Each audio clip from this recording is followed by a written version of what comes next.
कधीच नाही चुकणार तुमचे फेवरेट टीव्ही शोज झी5 सोबत, तेही एकदम फ्री। तुला एवढं सांगूनही तू माझ्यावर विश्वास ठेवला नाहीस। हे जे कुणी हे सांगितलं तरी सुद्धा स्वतःच्या घरी त्याला जेवायला घेऊन गेलीस। तुम्ही कोण बोलताय ते मला सांगा। मला तुमचं नाव कळल्याशिवाय मी कसं काय विश्वास ठेवू तुमच्यावर? तुझी टेप अजून तिथंच अडकलीये का? मी तुला सांगायचं काम केलंय, विश्वास ठेवायचा तर ठेव, नाहीतर नको ठेवूस। एजेला घेऊन आता तुझ्या घरी गेलीच आहेस तर आजची रात्र तिकडेच थांब। त्याच्याबरोबर परत जागीरदारांच्या घरी येऊ नकोस। का? कारण आज जर तू एजे बरोबर घरी गेलीस तर जसा अंतराचा जीव गेला तसाच तुझाही जीव जाईल। काय?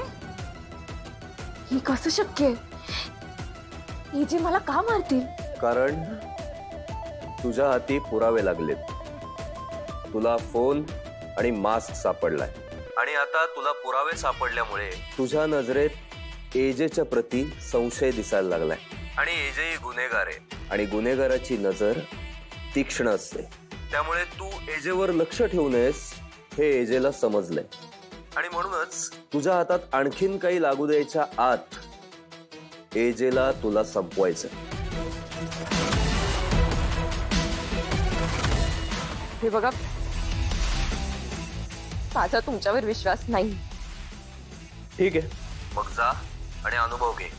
मी सावध करायचं काम केलंय, बाकी निर्णय तुझा आहे। जगली वाचलीस तर बोलूच।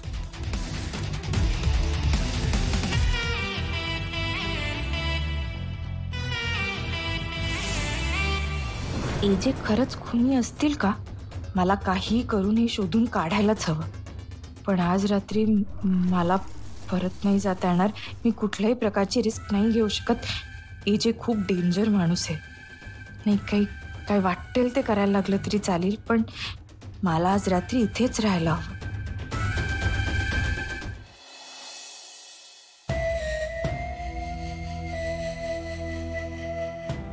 अन्याय झालाय सरस्वती।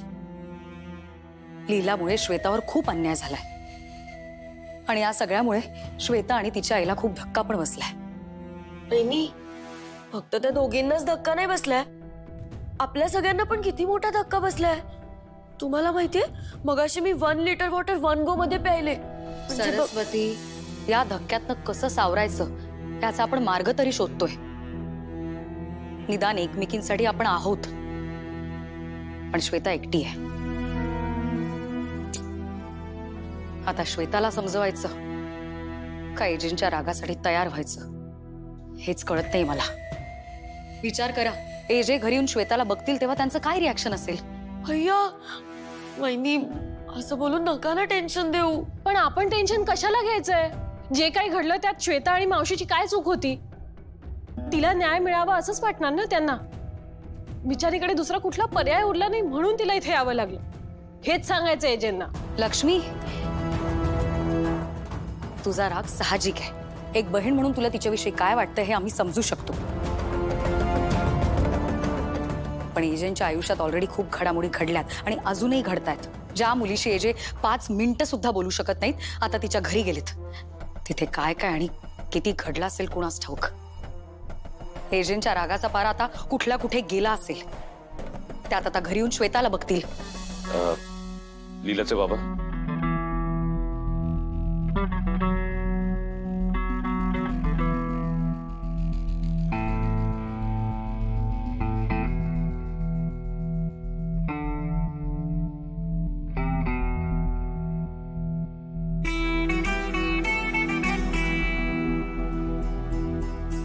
आपल्या दोन्ही फॅमिलीज मधला सो कॉल स्टेटस डिफरन्स नसता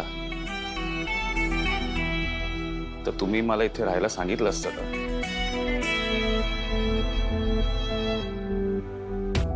ऍक्च्युली मी सहजपणे असं कुठे राहत नाही आणि ऍक्च्युली कम्फर्ट घरातल्या लोकांच्या प्रेमामुळे मिळतं, ना की लक्झुरियस गोष्टींमधनं। एजे, मी इथे राहायला तयार आहे।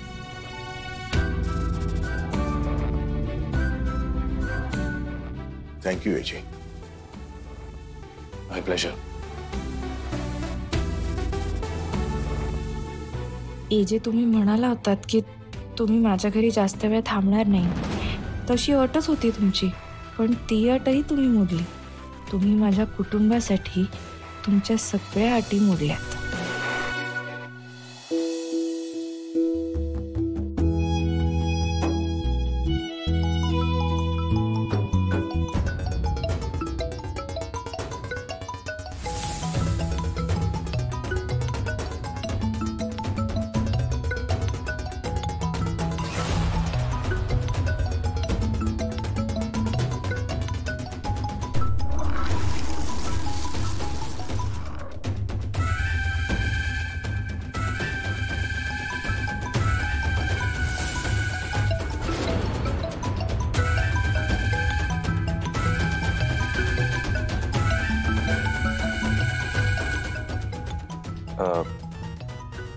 फोन आन्सर करू शकतेस तू.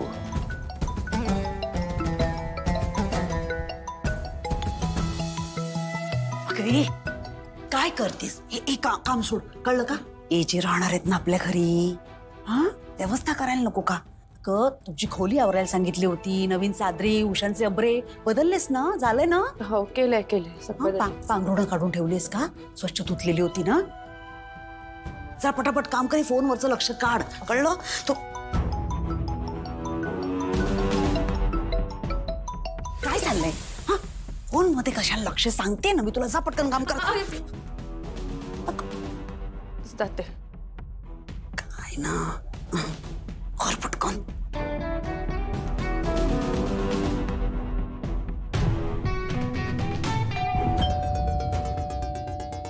रेऊ, हा, बघ कोण आहे. हो.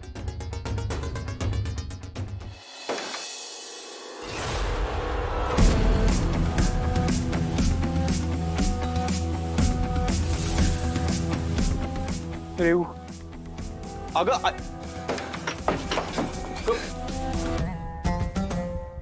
चाललंय तुझं? का आलायस इथे? मी तर सांगितलं कळत नाही का तुला? निघून जा. नाही जाणार आहे मी कुठेच. मला सांग, तू माझे कॉल का नाही उचलत आहेस? विक्रांत, तुम्हाला कॉल मेसेज भेटणं तुझ्याशी काहीही संबंध ठेवायचा नाहीये.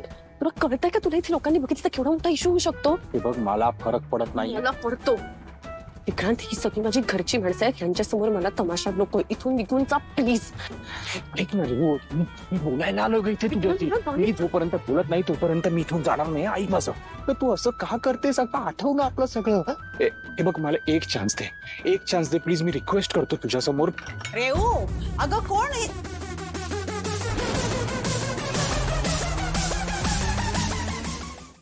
झी5 ॲप डाउनलोड करा आणि पहा सर्व एपिसोड्स एकदम फ्री.